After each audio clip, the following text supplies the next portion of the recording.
Welcome to the VideoAsk Podcast. I'm really excited to have you here today. In this podcast, we try to bring people to talk about how they innovate in terms of communication and video and technology so you can make your business more personal.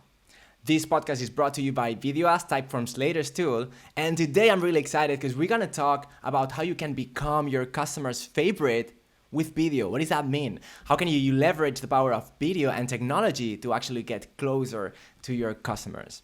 And to do that, I'm really excited because we have a very special guest again, one more time. And she is a social media strategist and content creator. She believes in a people-centric approach to building a content experience. She generated more than 100 pieces of content for Veed in their first 90 days.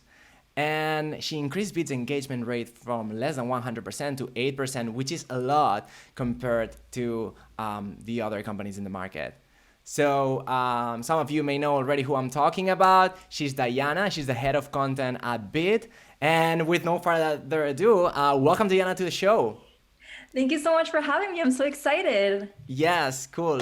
So I'm really excited to have you here. I've been wanting to have this conversation for a while now because I think we all kind of know that, content is important and video is important, but really what does that mean and how can we get the most out of it? So I'm excited to have you today on the show so we can share this with you guys watching. Now, I have a burning question that I need to ask you. I always try to start with a power question, and today for you is this one. So, as a head of content, I follow you on your own personal channels and I follow Veed, and I see a lot of similarities. It's basically you telling stories and telling tips to people. So, as a head of content for a business, what makes you decide to put yourself as a person in front of the camera for a business account? Oh man, there are so many different reasons, but the first one I would say is how many companies do you see that are actually doing that?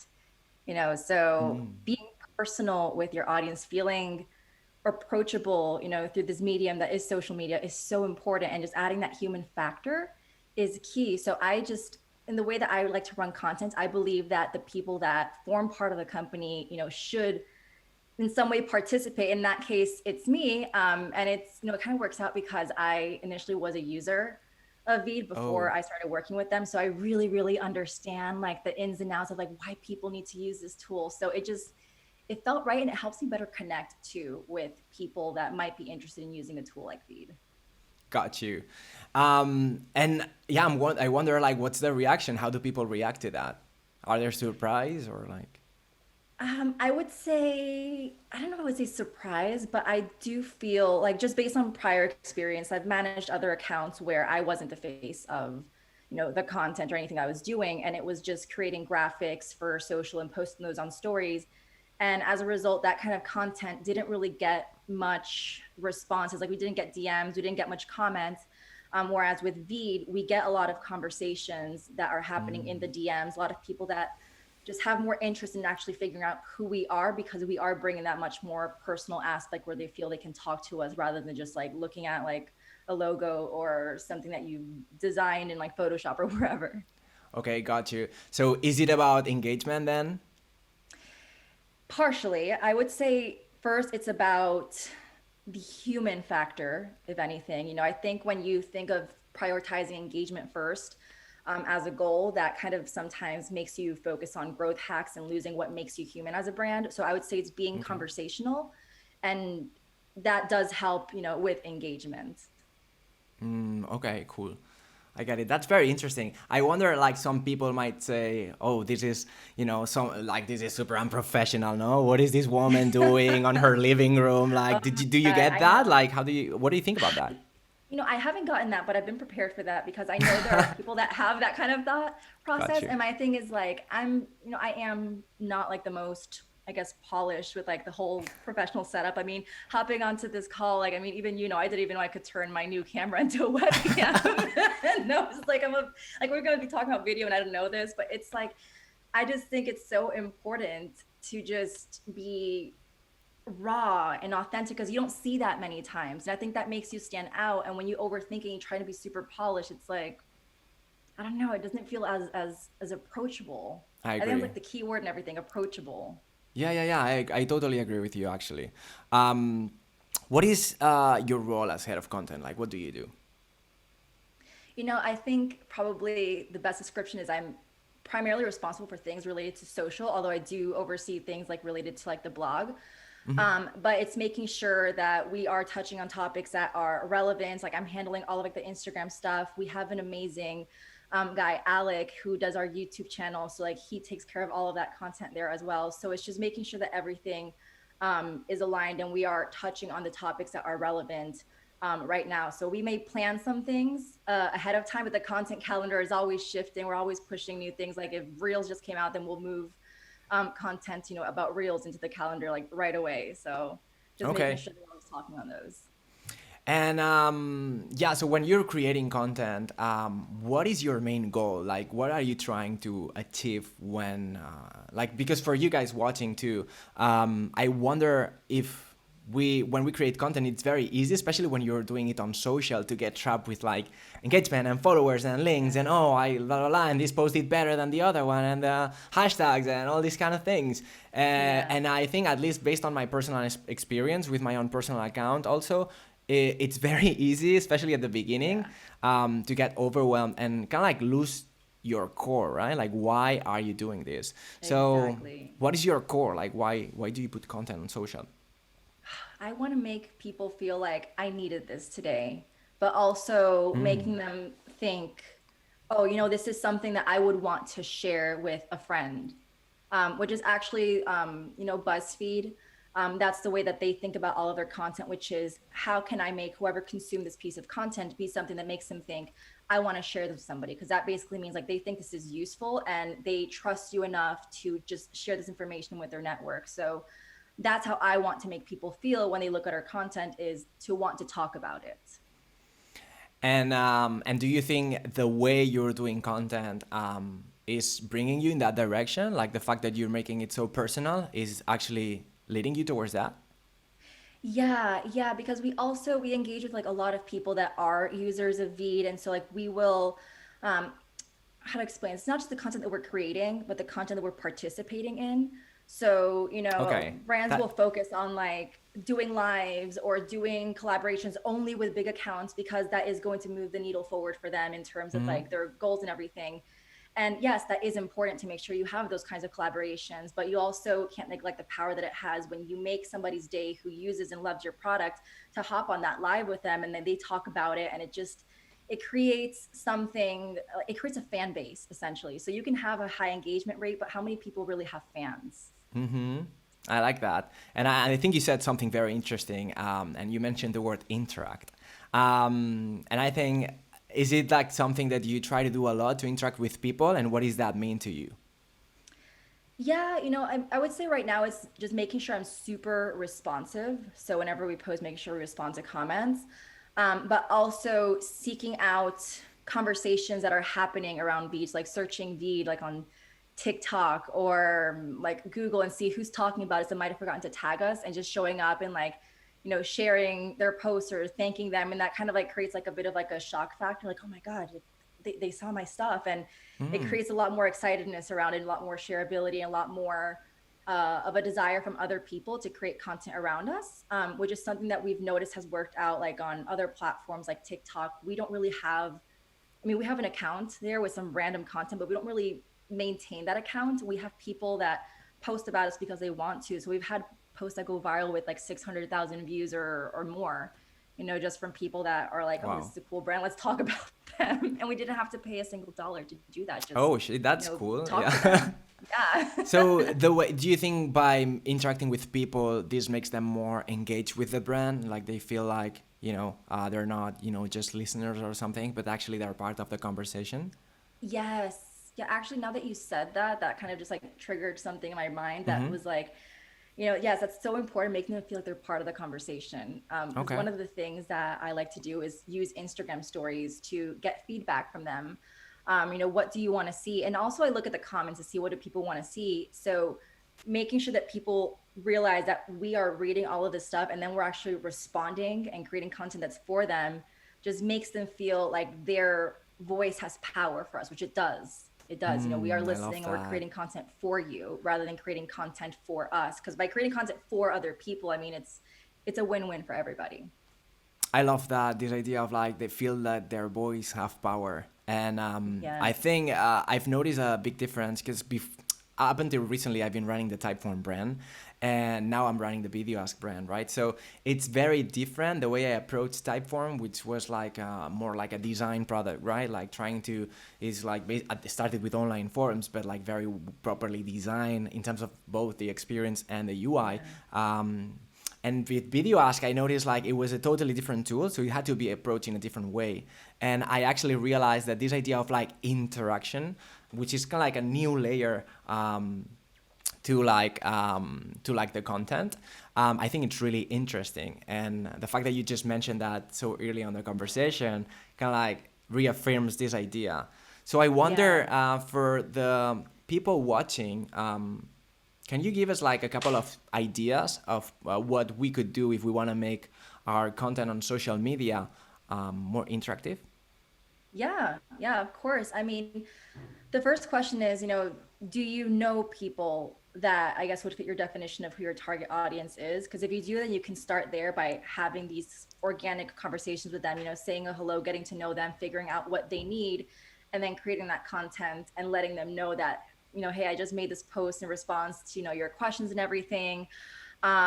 But if you don't have that, then trying to seek out the places that people that you would like to reach are hanging out, be it like in a Facebook group. There's so many Facebook groups with like different, areas of things, whether it's like fitness or creative things or social media, to see what people are asking, comment sections of competitors, and creating content around that and building a network with other content creators that can get more eyeballs on your content. So then that kind of creates some traction for you to find opportunities for interaction.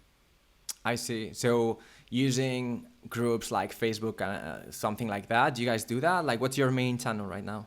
Yeah. Well, I did that primarily for myself. Veed, Okay. we had the benefit that we already had a lot of information on our users, and we already we had like our email list going. So we always got a lot of responses from people asking questions. Okay. But this was something that I did for myself when I was just starting my own Instagram, that I would go into, because before Veed, I was doing freelancing. I was kind of dabbling in different things. So I would go into Facebook groups, I would go into Quora or Reddit or competitors' comment sections to see what do people want, and also making myself available, no strings attached, hopping on calls with people to see how I could help them with their social media questions. So not only are they getting advice, but I'm also turning that into content, and people love seeing themselves in other people's content. So it's like, oh, look, Oh, I love I'm that. here. Yeah. And that kind of like, that was back when I had less than 1,000 followers, and that kind of just spiraled my growth, and I've been growing slowly, but like, that's what really got it going. Oh, I see. This is very interesting, guys, because like many people, including myself, tend to think that content is the most important thing when you're like communicating and when you're trying to build your brand. But actually, a lot of people neglect the relationships. And this is something one of my biggest learnings when I started, like, I don't know, 8 months ago, building my own, personal brand. Because before I was so focused on like deliver, work. And at some point when I had a bit more time, I was like, I actually want to start experimenting on creating content for my own personal brand on my Instagram account, right? And this is one of the biggest learnings, like, yes, you can create great content, but if you don't talk with people, if you don't respond, if you either learn from what they want, it's just like you're talking in the middle of a mountain with like a huge echo, and very soon you'll become this irrelevant person that like no one wants to relate because you're not relating with them. So I don't know if you've experienced that. Yeah, no, totally. And it's funny because like content creation, like most of the time I don't spend it like designing or recording. I spend it talking to people and observing things and just listening. So I'd say like I'm doing that 80% of the time, and then 20% of the time I'm actually making the post. That's the radio. Like you spend more time like researching and understand. I love that. Yeah. Yeah. I mean, I feel like researching sounds super official. I think I would call it, it's more like probably creeping, or like, I want to say stalking because that's creepy, but yeah, just listening. It's like, what are people saying? Okay, I like that listening, like discreetly listening. Which I think kind of fits like because like my nature is actually pretty introverted, and people get surprised because like I'm always on camera. But like as an introvert, like I always like I'm in the background listening, and I observe a lot of things that people might not even realize just happened. And I've kind of taken that into social media. I like that. So do you, so okay, let's stay here for a second. Did you find, how did you get started? As an introvert, you said, how was your beginning? What made Oh you man. put yourself on camera? Okay, on camera. Oh my gosh. Okay, this is kind of random, but this was way back. I had a fitness Instagram back in the day. Oh Oh, gosh. wow. Yeah, and it's like, anyway, I was in way better shape back then. I was documenting like the process of me, losing weight, but also working through depression, and Uh-huh. anxiety. And I was posting a lot of pictures of myself and everything, and people really connecting with everything, but I was getting requests to be on video, and I just didn't want to be on video. I mean, I was already working in social media, but I was used to being behind the scenes, behind the screen, never in front of the camera. um, so eventually I just felt enough pressure that I'm like, okay, I'm just going to start making stories. And that's kind of how it started. I started making stories. I was super awkward. I didn't know what to do with my eyeballs. Like I was like looking like random places. I didn't look into the lens like I know what to do now. And like people would be like, oh, you look kind of awkward. I'm like, oh my God. But with practice, I got better. And now I feel, pretty confident on camera. Oh, nice. So, hey guys, so if you're watching, that's a great story. Thanks for sharing this because it might inspire other people. Like, I had another conversation on a different episode. With the first episode we did actually with Sarah. She's like a voice coach, and one of the things she said is like, no one learns knowing how to talk. No one learns knowing how to speak, and this is something we also talked about this, like how even if you're an extrovert, like for example, I'm an extrovert, but I was not born knowing how to talk to an audience, right? Yeah. And this is something you need to learn. Even if you feel comfortable being on camera, it's weird because you're not looking to a person, and this is something you need to Exactly. learn. So I like the fact that you mentioned stories, because I feel Yeah. like for many people, even including myself, stories can like remove a lot of the pressure of, because they are spontaneous, right? So Yeah. it's like we Like allow the behind the ourselves to, scenes yeah, almost. it's like it's okay if nothing is perfect, right? Yeah, exactly. And can I say something else actually Yeah. about like just getting on camera? It's like I noticed that people want to get started looking professional right away because they look at creators that they admire. But something that I think is not emphasized enough is kind of just embracing the process. That is, it's messy, it's imperfect, you're going to mess up. Like, I don't know if it's because of the way that I started my content and I, am self-taught in everything that I'm doing. Because originally I went to school for graphic design and I realized that's not what I wanted to do. And now I'm, doing social media marketing. But I just feel like you figure out your voice by going through those awkward moments, like, not knowing what to say, looking awkward with like your facial expressions until you finally start getting it, from observing others and observing yourself. I like that. And I like how you say, like it's a process and you need to feel awkward, right? Like I'm Yeah. actually curious, Yeah. like if you're watching this video, this episode, I think Diana and I are really curious to get to know you and like get to understand if you're on this process of jumping in front of the camera, if you've done this already, and how is it for you? Like, are you making content? If you want to put it on the comments, Diana and I can get Yeah. back to you, because that's very important, like making that step. And if you can find yourself ways to remove that pressure, maybe it's jumping on stories, or maybe you like to dance and you do a quick dance on TikTok that Yeah. maybe is not related to your business, but who cares, right? Exactly. I think that's good. And I think, well, we were saying at the beginning, the power of being personal and spontaneous. Like, I want to go back to this because I think that's the most important thing. Yeah. With everything that we've going through and everything that we've been through this year, I don't know. Like, I remember watching a talk show with Jimmy Fallon, and then all of a sudden, no, he was in his apartment, whatever, with the Zoom, and then all of a sudden he invites Lady Gaga, and she was like, on her working from home table, whatever. And the fact that this happened with COVID, that we kind of like sneaked into everybody's living room, right? And Yeah. I think that's really interesting because this removed pressure from the rest of humans to not be perfect. And I think people Exactly. are really appreciating that. See Kate Blanchett, which to me is one of the most stylish women I know, on her pajamas giving an interview with Zoom. I think that can like make us feel more comfortable on camera. It's just like, it's okay to be yourself, right? I don't know what's your Yeah. take on that. Oh, yeah, 100%. Okay to be yourself. Yeah, I mean, nobody else can be you. I know that sounds super cliche, but it's true. And there is pressure, when you're looking at people you admire to look and sound like them. But, being yourself is key to just like, how to express this? Like, people want to know how they can be themselves on camera sometimes. And they try and find the answer in others. But the thing is, you just have to pick up your phone and, start recording. And this kind of goes back to what we were talking about before. When you work through that awkwardness of being on camera where you really don't look and sound like yourself at first, and you just break through that barrier, that's when you finally start feeling like your personality shining through. Because it's weird when you get on camera, like you were saying, it's like, It's weird. it feels so weird. It's like, it's like another version of you that maybe you don't like so much. But the more that you do it, the more that you start breaking through that and your personality starts to shine. Nice. So take this advice if you're watching, because I think that's really good advice.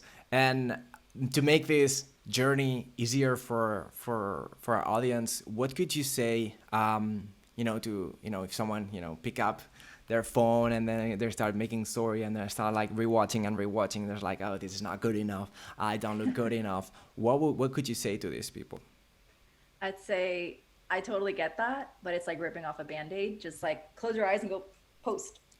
Just do it. Just do it like over and over again. I mean, it's like because I get that question sometimes and I always try and think of something that would make them feel better, something that would make it easy. But to this day, I don't have that answer. I don't know if there's something that Just fuck would it, right? Like eliminate fuck that. it. Yeah, It's fuck just it. like do it. Do it.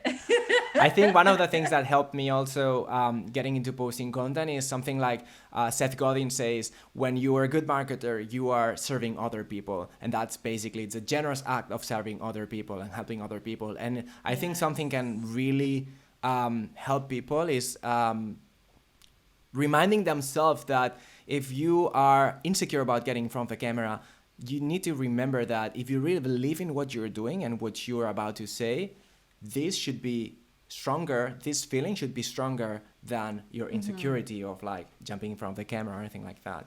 Oh yeah, 100%. And I know this helped people, and for me sometimes maybe for me, I'm not like insecure about the camera, but I'm insecure about my time. So sometimes this is a motivation. It's like, okay, I know what I'm doing is important, at least for me, so I'll just keep pushing, right? Yeah, for sure. Okay, and so what I think we talked about this a little bit, but just want to make sure that it's very clear to everyone watching. What are the benefits of making your content more personal? I would say the conversation factor around your brand. Anybody can go and share, the 7 tips to do whatever, but how many people can bring also not just the visuals, you being on camera, but also the story that you're telling, be it like in the caption or in the message of the video itself. Mm-hmm. So bringing your personal experience, because when I'm on camera for Veed, I'm not just, showing my face, I'm also sharing my experiences. I like that. And if you, for example, if there's people who are, building their business and, they're thinking, oh, dude, I don't have time to, I barely have time to, maintain my Instagram account. I like what you said about being interactive at these kind of things, but honestly, I just don't have the time to open a Facebook group and then now go into Quora and all these kind of things. So if I know most people are on Instagram, so could you give us like a couple of ideas, maybe using different kind of formats or something like that, that they could add more interaction to their content? Yeah, definitely. I can share like different formats. Before I touch on that though, I would also say it's like thinking about your priorities, because like sometimes people say they don't have time, but they're spending time on maybe other things that they could cut back a little on, or if Instagram is important to them, then, making sure you schedule out, just as you would schedule anything else out in your day, like at least like a slot of like an hour to take care of it. But a key to making the process easier is rather than trying to focus on making a bunch of pieces of, small content that is very time consuming and very difficult to maintain, try and focus on making like a pillar piece of content, be it a long form video or whatever it is that you're doing, so that you can essentially use that piece and extend the lifespan of your content. So maybe one video that you create that's like 15 minutes long is like one IGTV and like 10 reels, and maybe even make a carousel, from what that video is about. And that makes your life so much easier. So you only have to do something once, and then just repurpose it into different pieces of content. So Gary Vee kind of thing, kind of style. Essentially, yes. It's the biggest time saver. And I mean, like, I'm not even like trying to like promote Veed here. It's just a tool that I use to do this, but it's like the canvas resize feature makes my life easier in that aspect. Cause we'll take like a YouTube video and with like a click of a button, I can resize it for like Instagram reels and stories. Oh, wow. I and didn't all know that. Yeah. So it makes it just a lot quicker. It's still something that's going to take up time, but there are ways to make it a little bit quicker without sacrificing as well the power of the message. Because sometimes people will try to just like push out like a quote or something, but those don't really, get much traction sometimes. So it helps you, make the most of your impactful content that you're creating. I like that. Cool. And I think we've talked about, making your content more interactive. We've talked about being personal, and I think there's a whole conversation. I just remember this quote by, I think it was Dale Carnegie or something like that. This guy, the guy who many years ago wrote that book, How to Win Friends. Yeah. Yes. I thought I had it on here. Never mind. Like, you've read it? Yes. I thought I had it on my windowsill, but I moved it. But yes. So there's this quote, very famous quote. He said, to be interesting, you have to be interested. Right? And I think that quote hit me so hard. But I really like, I don't know if you guys watching the video, if you've read this book, or if you've ever heard this quote, to be interesting, you have to be interested. And I think many people on Instagram are building an audience. And let's remember that an audience is just people watching or interested in something. But I think if we're trying to turn brands, instead of being interested, instead of like being focused on creating a cool brand, an interesting brand, we actually put effort on creating an interested brand. This kind of flips the game, because all of a sudden it's basically what you're saying, Diana, that you start having conversations, you start talking to people, you start asking questions. And this brings you, I think it's always very funny when there's this these meetings with like, the creative team thinking, okay, what can we do next? It's just like, go fucking ask, go ask your users, just jump on Instagram or your Slack community, whatever, Facebook group, say, what you guys need? Like, how can we help you today? And then you're gonna have like a massive list. Like, it's basically what you were describing before. And oh gosh, yeah. And I love that book. It's about being interested in other people. Because people do love, to talk about themselves. There was actually one part in the book I remember was like making me laugh a bit, where it was like one of the guys that Dale was talking to was like, oh, you're an amazing conversationalist. And he's like, I barely said a word. He was just listening the whole time.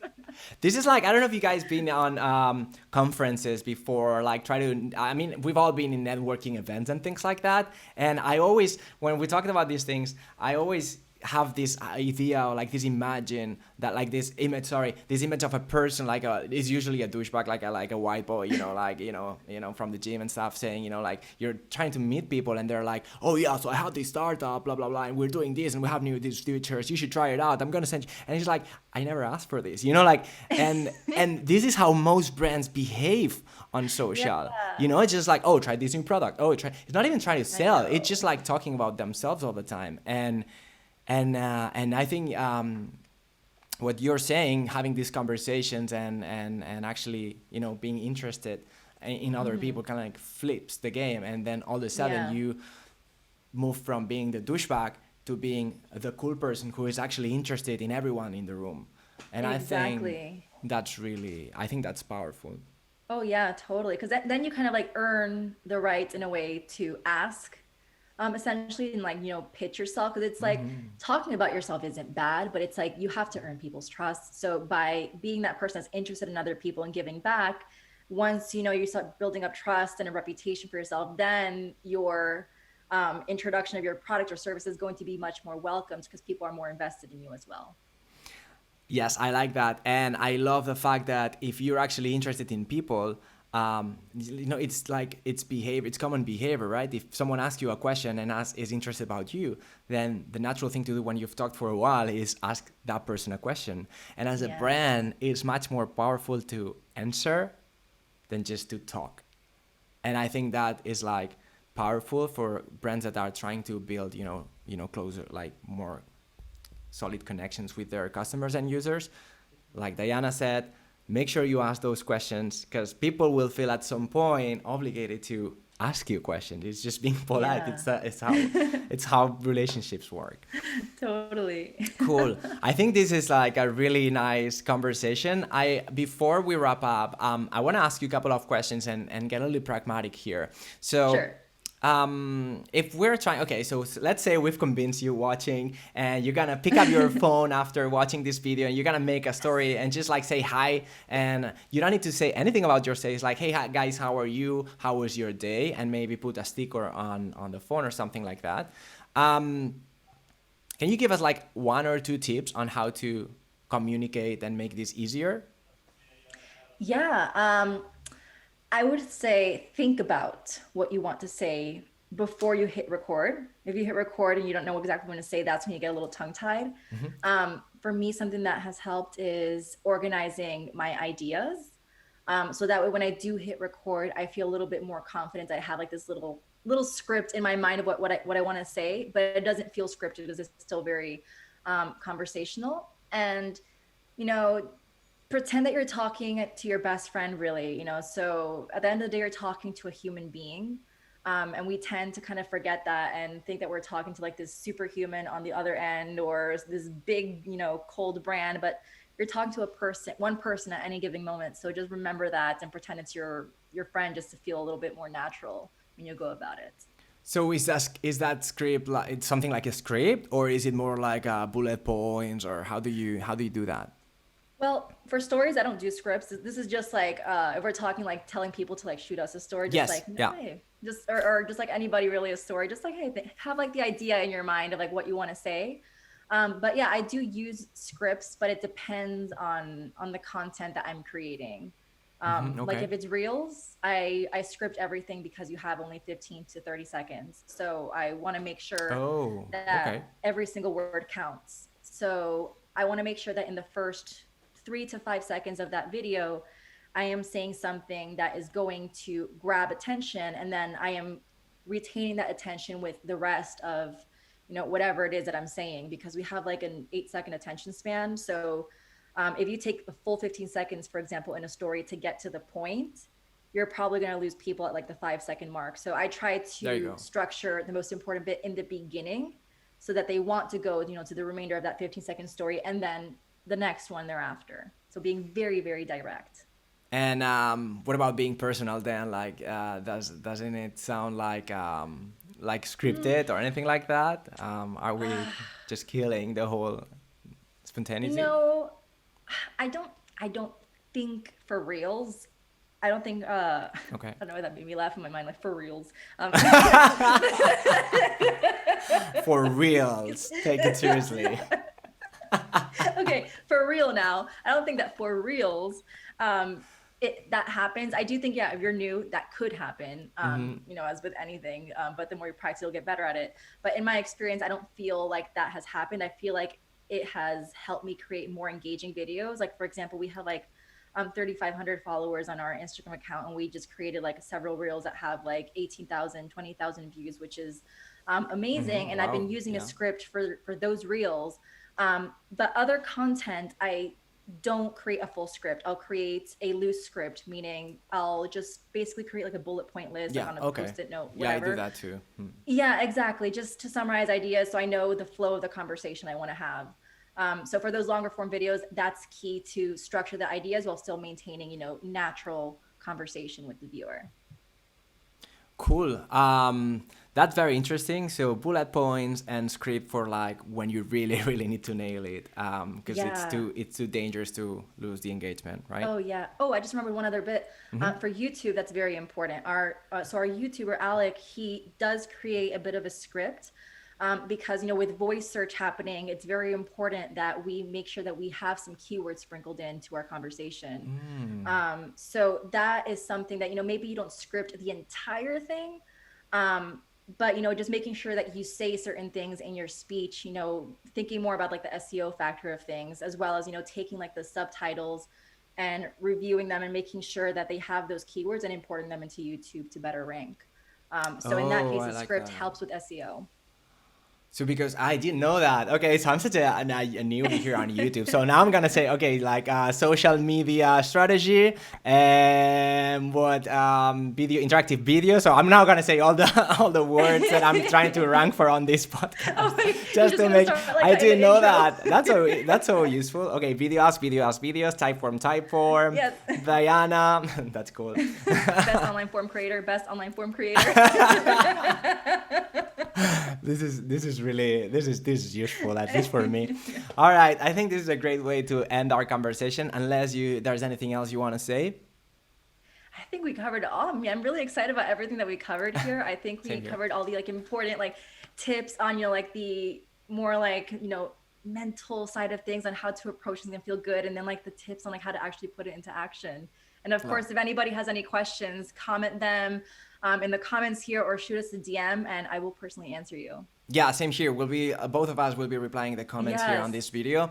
And guys, like Diana, if they wanna find you on social, where they can find you. So you can find me 2 different places. The first one is at Veed Studio on Instagram. And then Okay. if you're curious about like my personal Instagram, it's Diana Gets Social. All right, cool.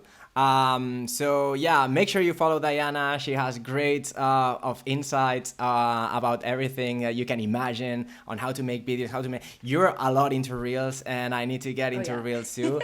I'm a bit late on the game already, but there's definitely great things you can learn from Diana. Diana, thanks so much for being Thank on you. the show. I really appreciate the conversation. And yeah, so guys, I think that's it. If you liked our content, make sure you hit the like button. Make sure you can subscribe because there's more episodes like this coming. And yeah, I think that's everything I wanted to say. Bye, Diana. Bye.